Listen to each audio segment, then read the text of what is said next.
오늘 함께 은혜 받을 설교 제목은 하나님과 화목입니다.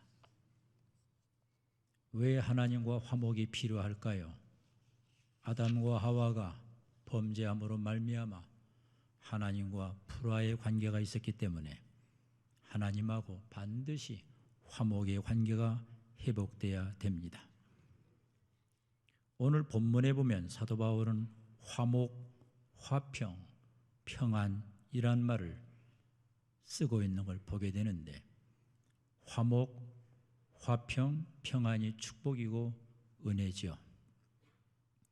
오늘 바울은 그때에 이제는 이란 말을 쓰고 있는데, 이 그때에 이제는 이 때에 대해서 한번 생각해 볼 필요가 있겠습니다.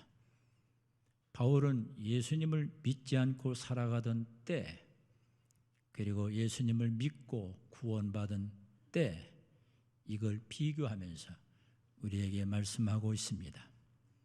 그러면 예수님을 믿지 않고 구원받지 못했을 때 인간은 어떤 존재였나요? 에베소 2장 12절에 그때에 너희는 그리스도 밖에 있었고 이스라엘 나라 밖의 사람이라 약속의 언약들에 대하여는 애인이요 세상에서 소망이 없고 하나님도 없는 자이더니, 예수님 모르고 예수님 믿지 않고 구원받지 못했던 인생의 현주소가 어디입니까? 그리스도 밖에 있었다.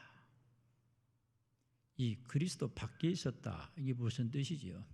Separate from Christ. 그리스도에게서 분리됐다. 밖에 있었다, 이 뜻은 separate, 분리됐다는 뜻인데, 구약적인 개념을 볼 때에 분리되는 것은 저주였습니다. 그리스도에게서 떨어져 나가 분리됐고, 교회에서 떨어져 나가게 되고, 가정에서 떨어져 나가게 되고, 떨어져 나가는 건 축복이 아니에요. 우리가 예수님 믿기 전에는 이렇게 그리스도 밖에 있었다는 겁니다. 이런 면에서 교회 공동체에 소속된 건 축복입니다. 교회 공동체에서 떨어져 나가는 건 축복이 아닙니다. 우리가 교회 공동체 소속을 잘 유지하고 이곳에서 은혜와 축복을 누려야 됩니다. 그때에는 세상에서 소망이 없었다. 여러분, 예수님 믿지 않고 구원받지 못한 사람들은 소망이 없어요. 소망의 근거가 뭔지 몰라요. 하늘에 대한 소망이 없어요. 그래서 땅만 보고 사는 거예요. 소망이 없기 때문에 방황하는 겁니다. 어디서 와서 무엇을 하다가 어디로 가는지를 모릅니다. 그래서 화난다고 술 먹고 또 죄 짓고 소망 없으니까 아무렇게 사는 것이 바로 어떤 존재냐? 그리스도를 모르고 사는 불신자의 자세였던 걸 우리가 보게 됩니다. 우리는 소망이 없는 자가 아니고 우리는 소망 속에 사는 자요, 하늘의 소망, 그리고 주님께 소망을 두고 사는 복된 자로 변화된 줄로 믿으시기 바랍니다. 예수님을 믿고 구원받은 사람은 하늘의 소망을 두고 이 땅에서 행복하게 살아갑니다. 소망을 품고 주를 섬깁니다. 소망 중에 즐거워합니다. 소망의 하나님이시고 또한 하나님께만 소망을 두고 살아가지요. 시편 146편 3절로 5절에 기인들을 의지하지 말며 도울 힘이 없는 인생도 의지하지 말지니 그의 호흡이 끊어지면 흙으로 돌아가서 그날에 그의 생각이 소멸하리로다. 야곱의 하나님을 자기의 도움으로 삼으며 여호와 자기 하나님에게 자기의 소망을 두는 자는 복이 있도다. 우리 거듭난 그리스도인들은 세상을 의지하지 않습니다. 높은 사람 의지하지 않습니다. 오직 하나님만 의지하고 하나님의 도움을 구하고 하나님께 소망을 두고 사는 자가 그리스도인입니다. 하나님께 소망을 두라. Hope in God. 하나님 안에 희망이 있다. 하나님 안에 소망이 있다. 라고 우리에게 가르쳐주고 있습니다. 맞는 말씀입니다. 여러분, 세상은 우리의 소망이 아니에요. 인생도 우리의 소망이 아니에요. 오직 하나님만이 우리의 소망이 됨을 믿으시기 바랍니다. 또한 예수님을 믿고 그리스도 안에 있는 자, 구원받은 자는 예수님의 피로 말미암아 하나님과 가까워지게 됩니다. 에베소 2장 13절에 이제는 전에 멀리 있던 너희가 그리스도 예수 안에서 그리스도의 피로 가까워졌느니라. 이 말씀에 보면 이제는 여기에 주목해야 돼요. 이제는이 뭡니까? 지금 현재. 우리가 과거도 중요하지만 과거에 기도 많이 한 거 좋아요. 과거에 봉사한 거 좋아요. 그런데 이제 지금 잘해야 돼요. 과거에는 좀 부족했지만 지금 잘하면 되는 거예요. 이제는 신앙생활은 현재입니다. 이제는 전에 멀리 있던 너희가 그리스도 예수 안에서 그리스도의 피로 가까워졌느니라. 예수님하고 가까워지는 비결이 뭡니까? 노력한다고 되나요? 수양한다고 되나요? 계단을 100번 올라간다고 되나요? 지식 있다고 되나요? 그게 아니고 성경은 뭐라고 가르쳐 줍니까? 그리스도의 피로, 예수님의 피로만이 하나님과 화목하게 되고 하나님과 가까워진다고 우리에게 가르쳐 주고 있습니다. 인간은 죄인이고 죄성을 가진 인간이기 때문에 하나님과 가까워질 수가 없어요. 죄는 하나님과 분리시키고 하나님과 멀어지게 만들어요. 그러나 오직 예수님의 십자가의 피공로 의지하고 나갈 때 제사함 받게 되고 하나님과 가까워짐을 믿으시기 바랍니다. 오직 십자가의 피입니다. 그러므로 성도님들 예수님의 십자가를 묵상합시다. 그리고 보혈 찬송을 많이 부릅시다. 에베소 2장 16절로 18절에 보니까 또 십자가로 이 둘을 한 몸으로 하나님과 화목하게 하려 하심이라. 원수된 것을 십자가로 소멸하시고 또 오셔서 먼 데 있는 너에게 평안을 전하시고 가까운 데 있는 자들에게 평안을 전하였으니 이는 그로 말미암아 우리 둘이 한 성령 안에서 아버지께 나아감을 얻게 하려 하심이라. 이 말씀에 보면요, 십자가로 둘을 한 몸으로 하나님과 화목하게 했다 그랬어요. 여기 화목이란 말은 reconciliation이라고 번역됐는데 이건 화해시켰다 이거예요. 어떻게 화해시켰죠? 십자가로, 예수님의 십자가로 하나님과 우리의 불화의 관계를 화목의 관계로 만들었다고 바울은 가르쳐주고 있습니다. 그로 말미암아 우리는 아버지께 나아감을 얻게 됐다고 그랬습니다. 아버지가 누굽니까? 하나님 아버지. 여러분 지금 어디에 나왔습니까? 교회에 나왔습니다. 교회는 하나님이 임재하는 곳인데 하나님이 임재하는 이곳에 우린 나오게 된 겁니다. 뭘 통하여? 십자가의 피를 의지하여. 히브리 4장에 보니까 때를 따라 돕는 은혜를 얻기 위하여 은혜의 보좌 앞에 담대히 나아갈 것이니라. 우리는 오늘 담대히 주님 앞에 나왔죠. 담대히 교회 나왔죠. 뭘 근거로 해서? 십자가의 피공로를 근거해서. 우리의 자격으로, 우리의 재성으로, 인간적인 것으로는 담대히 나올 수가 없어요. 용기가 없죠. 세상에 사다 보면 죄를 짓잖아요. 나도 모르게 마음으로 짓는 죄, 행동으로 짓는 죄, 입으로 짓는 죄가 있어요. 그러면 어떤 때는 죄책감이 들어갖고 교회 가기 싫어질 때가 있어요. 왜? 사탄이 격동하거든. 너 죄 졌잖아. 너 실수했잖아. 너 나쁜 짓 했잖아. 네가 어떻게 감히 교회 가냐? 사탄이 잠소할 때 성령님은 이렇게 말합니다. 담대히 나갈지니라. 십자가의 피공로를 의지하고 담대히 교회에 나갈지니라. 이것이 하나님의 뜻인 줄로 믿으시기 바랍니다. 예수님의 십자가로 말미암아 하나님과 나 사이에 화목의 관계가 펼쳐졌습니다. 죄를 지은 인간의 현주소가 뭡니까? 죄가 끼면요 불화가 일어납니다. 죄가 끼면요 다투게 됩니다. 그리고 관계가 깨집니다. 하나님하고 불화하고 사람하고 불화해 보세요. 복이 임할 수가 없어요. 하나님과 관계 깨지고 사람과 관계 깨져 보세요. 평안이 없는 거예요. 축복은 화목이고 축복은 관계인 줄로 믿으시기 바랍니다. 하나님과 화목하라. 하나님과의 관계를 잘 정립하라 그 뜻인데 저는 목회를 이렇게 정의해 봤습니다. 목회가 뭐냐? 여러 가지로 정의를 내릴 수 있겠습니다만 목회는 하나님과의 관계다. 목회자는 하나님을 의식해야 돼요. 하나님과 관계를 잘 맺으면 목회 누가 해줘요? 하나님이 해주는 거예요. 하나님하고 관계가 깨져보세요. 목회는 두려운 거예요. 감당할 수 없는 거예요. 근데 하나님하고 관계를 잘 맺으면 하나님이 양떼도 보내주고 교회도 지켜주고 하나님 목회도 복을 줄 줄로 믿습니다.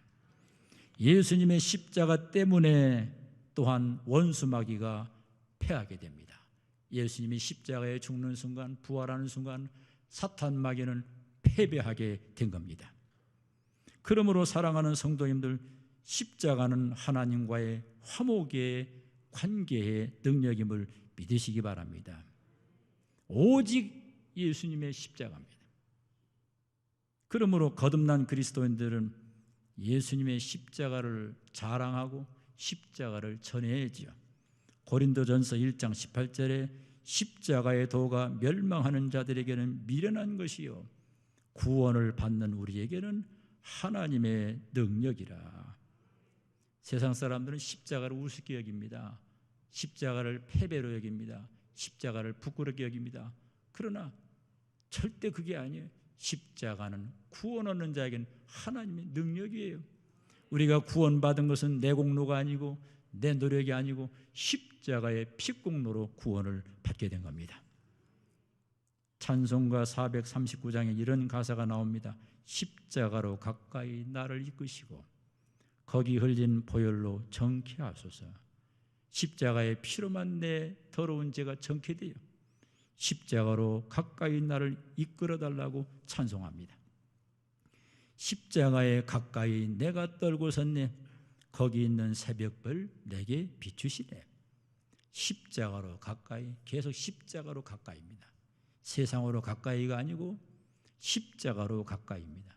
십자가에 가까이 의지하고 서서 천국 이를 때까지 항상 머물겠네. 사랑하는 성도님들, 오늘 이 말씀 꼭 기억하세요. 어떤 것으로도 하나님과 불화의 관계를 해결할 길이 없는데 십자가에 못 박혀 죽으신 그 피공로로 하나님과 화목됐다는 걸 믿으시기 바랍니다. 화목이 축복이에요. 하나님과 화목하고 사람과 화목하고, 화목처럼 좋은 게 어디 있겠어요? 화목한 가정, 화목한 교회, 상받은 가정, 상받은 교회고 복받은 가정이고 복받은 교회입니다. 잠언 17장 1절에 마른 떡 한 조각만 있고도 화목하는 것이 재육이 집에 가득하고도 다투는 것보다 나으니라. 부자로 사는 것 참 좋지요. 누구나 꿈꾸는 거 아닙니까? 근데 부자로 살면서 화평하면 좋은데 부자로 살면서 계속 싸움하고 다투고 갈등 일으키면 그 지옥이에요. 좀 생활은 넉넉지 못하고 가난해도 마른 떡 한 조각 놓고도 서로 사랑하고 서로 화목하면요, 그것이 천국이에요. 화목이 축복이에요. 가화만사성이라는 말이 있잖아요. 가정이 화목하면 만사가 잘 된다는 얘기죠. 갈등하고 불화해 보세요. 불통이 됩니다. 불통. 하나님과 화목하라. 하나님과 관계가 최고의 은총입니다.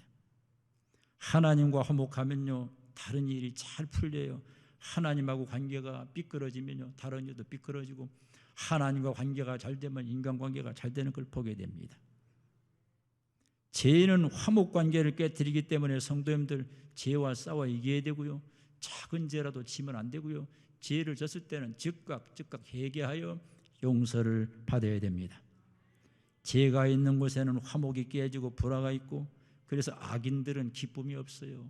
여러분 그거 아셔야 됩니다. 악한 사람들은요, 평안이 없습니다. 예수님의 십자가로 하나님과 화목됐다는 걸 믿으시면 아멘 하시기 바랍니다. 욥기 22장 21절에 너는 하나님과 화목하고 평안하라. 그리하면 복이 내게 임하리라. 복이 먼저 나오질 않아요. 하나님과 먼저 화목해. 하나님과 화목하면 복은 내게 임하는 거야. 영적 공식이지요.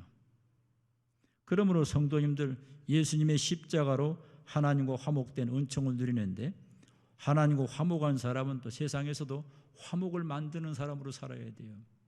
여러분이 있는 가정이 화목해야 되고, 여러분이 머무는 교회가 화목해야 되고, 여러분이 머무는 직장이 화목해야 됩니다. 고린도후서 5장 18절로 20절에 우리에게 화목하게 하는 직분을 주셨으니 그리스도 안에 계시사 세상을 자기와 화목하게 하시며 화목하게 하는 말씀을 우리에게 부탁하셨느니라. 하나님 우리에게 직분 줬는데 무슨 직분이죠? 화목하게 하는 직분이에요. 예수님 뭐라고 가르쳐 줍니까? 화평케 하는 자가 복이 있나니 저희가 하나님의 아들이라 일컬음을 받는다고 말씀했습니다. 직분자는 화목을 만들어야 돼요. 직분자는 불화를 만들면 좋은 직분자가 아니에요. 좋은 직분자는 화목을 만드는 자예요. 에베소 2장 19절에 그러므로 이제부터, 여기 이제부터 중요한 그런 때를 가리키죠. 예수님 믿은 다음부터, 예수님 믿는 순간부터 너희는 예인도 아니요 나그네도 아니요 오직 성도들과 동일한 시민이요 하나님의 권속이라. 천국 시민 그리고 하나님의 권속이라. 예수님의 십자가로 받은 혜택이 많은데 그 중에 하나가 하나님과 화목하게 되고 성도와 성도의 관계는 영적 가족이 된 거예요. 영적인 가족이에요. 하나님의 권속은 Family of God, 하나님의 가족이에요. 예수님의 십자가의 피로 형제 자매가 됐고요. 하나님 믿는 주의 백성은 가족인데요. 이 가족 관계는 천국에서 영원히 함께할 가족이에요. 이런 면에서 교회가 어떤 곳입니까? 교회는 확대된 가족이에요. 확대된 가정이에요. 가정은 축복입니다. 가정이 있다는 건 좋은 거예요. 가족이 있다는 건 좋은 거예요. 영적인 가족이 있다는 건 축복이에요. 교회는 크고 작은 건 상관 안 해요. 그런데 또 큰 교회에 좋은 게 뭐냐면 가족이 많다는 거예요. 이왕이면 핵가족보다 또 가족이 많은 게 좋잖아요. 옆 사람에게 한번 인사합시다. 당신은 저의 가족이네요. 인사해요. 그 성도들하고 관계가 되면요, 가족 관계가 되면요, 교회 생활도 좋고 인생이 행복합니다. 제가 중고등부 때 교회 생활을 열심히 했는데 그때는요 1년만 선배들도 형님 그랬거든요. 2년 선배면 막 대선배인 줄 알았어요. 그러니까 나보다 2년 1년 선배 형님들이 내 이름 불러가면서 이리 오라고 막 같이 먹고 또 같이 또 돌아도 다니고 기도회도 가고 막 교회 생활하고 했던 게 지금도 생생해요. 막 가족 같아, 형제 같아요, 형제 같아. 어떤 분은 자기 부모가 없고 형제가 없는데 교회를 나옵니다. 하나님을 믿습니다. 교회 와가지고 온 성도가 가족이 돼버린 거예요. 가족이 되니까 위로를 받습니다. 격려를 받습니다. 힘이 나는 거예요. 어떤 때는요, 육신의 형제도 좋지만 육신의 형제보다 또 어떤 영적 형제, 교회 식구들이 좋을 때가 있어요. 놀라운 축복이에요. 하나님의 권속이라 The Family of God, 하나님의 가족 된 거예요. 여러분 예수님 믿고 한 가족 됐을 때 좋은 점이 많은데 어떤 때는요, 장례식 때 보면 교인들이 주로 가. 교인들이 가서 다 애도하고 슬퍼하고 그렇게 위로를 해줍니다. 또 어떤 때는 결혼식 때도 교인들이 가요. 축하받을 일 있으면 교인들이 가요. 교인들이 그렇게 좋은 거예요. 어떤 경우는 우리 커피 먹으러 갑시다. 오늘 저 수요 예배 끝나고 우리 밥 먹으러 갑시다. 막 오손도손 얘기하면서 그렇게 다정다감한 거예요. 하나님의 가족된 거 축복인 줄로 믿으시기 바랍니다. 예수님의 십자가는 화목의 능력이요 관계 회복의 능력이요. 그러므로 오늘 바울이 강조하는 건 오직 십자가를 강조하는 거예요. 십자가를 바라봅시다. 십자가를 붙듭시다. 십자가를 전합시다. 십자가는 복음의 알맹이입니다. 십자가에 죽으신 예수님, 그리고 마침내 하늘 보좌에 앉으신 예수님을 바라보고 믿음의 경주를 합시다. 히브리서 12장 1절로 2절에 우리에게 구름같이 둘러싼 허다한 증인들이 있으니 모든 무거운 것과 얽매이기 쉬운 죄를 벗어버리고 인내로써 우리 앞에 당한 경주를 하며 믿음의 주여 또 온전하게 하시는 인 예수를 바라보자. 그는 그 앞에 있는 기쁨을 위하여 십자가를 참으사 부끄러움을 개의치 아니하시더니 하나님 보좌 우편에 앉아 계셨다. 누구를 바라보고 신앙생활을 해야 돼요? 예수님. 어떤 예수님? 십자가에 못 박히고 인내하신 예수님. 그분을 바라보고 우리는 인내하는 겁니다. 인내할 때 교회 생활의 성공자가 됩니다. 많은 경우 보면요, 교회 생활 적응 못하는 사람이 조금만 참으면 되는데 속상한 걸 못 참고 시험을 못 참고 못 참다가 교회 생활에 실패하는 경우 너무나 많이 봤어요. 십자가에 못 박이신 예수님 바라보고 인내합시다.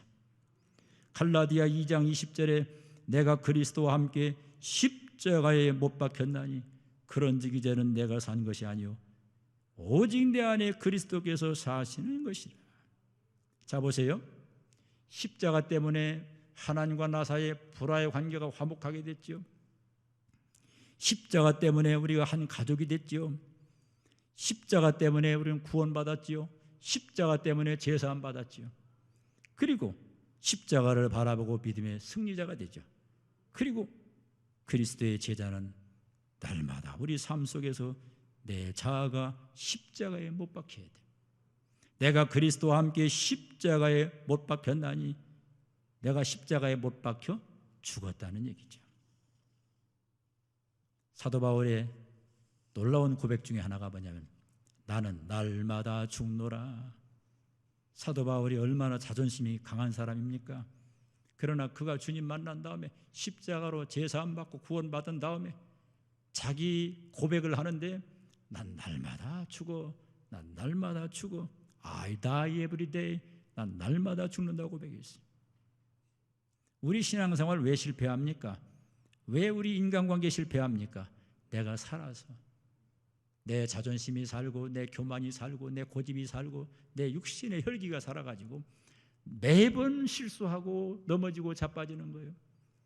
바울처럼 내가 날마다 죽으면 여러분 죽은 사람은 반응이 없습니다. 죽은 사람은 기분 나쁠 것도 없어요.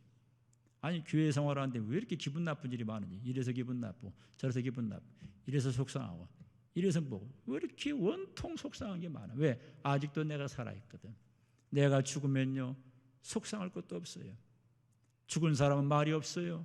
가정에서 남편이 죽으면 화목하게 되고 아내가 죽으면 화목하게 되는 거예요. 믿으시면 아멘 하시기 바랍니다. 상처받았다는 말 많이 하는데 왜 상처받습니까? 내가 살아있어서. 죽은 사람은 상처도 안 받습니다. 맨날 난 상처받았다는데 여러분 상처 준 생각은 안 하고 내가 상처 준 생각은 다 안 해요. 내가 받은 상처만 기억하는 게 인간의 죄성이에요. 내가 그리스도와 함께 십자가에 못 박혀 죽으면 상처받는 것도 없어요. 할렐루야. 날마다 십자가에 내 자아를 못 박으십시다. 그리고 오직 주님의 십자가만 자랑합시다. 우린 자랑할 게 두 가지예요. 첫째 약한 것. 사람이 약한 거 자랑할 때 은혜를 받아요. 내가 약해요. 부족해요. 죄송해요. 겸손한 고백, 좋은 고백이고 나의 약한 부분을 드러내놓고 기도해달라고 할 때 은혜를 더 받는 거예요. 나의 약함을 자랑하고 또 뭘 자랑해야 돼요? 예수님의 십자가를 자랑해야 돼요. 그렇게 하기 원하신 분 한번 두 손 들고 아멘 하시기 바랍니다. 할렐루야. 결론을 짓겠습니다. 십자가로 우리는 하나님과 화목하게 되고 십자가로 제사함 받게 되고 십자가로 구원받게 되고 십자가 때문에 성도와의 관계가 가족 관계가 됐고 그리고 그 십자가는 복음인데 이 십자가의 복음을 바울은 전한다고 고백하고 있습니다. 고린도전서 15장 1절로 3절에 형제들아 내가 너희에게 전한 복음을 너희에게 알게 하노니 이는 너희가 받은 것이요 또 그 가운데 선 것이라. 너희가 만일 내가 전한 그 말을 굳게 지키고 헛되이 믿지 아니하면 그로 말미암아 구원을 받으리라. 내가 받은 것을 먼저 너희에게 전하였노니 이는 성경대로 그리스도께서 우리 죄를 위하여 죽으시고 십자가에 죽으신 것, 이게 복음의 핵심이에요. 예수님의 십자가와 부활을 자랑합시다. 예수님의 십자가를 전합시다. 십자가의 증인됩시다. 십자가로 말미암아 하나님과 불화의 관계가 청산되고 화목됐다는 것, 우리에게 놀라운 은총이야, 축복임을 믿으시기 바랍니다. 할렐루야.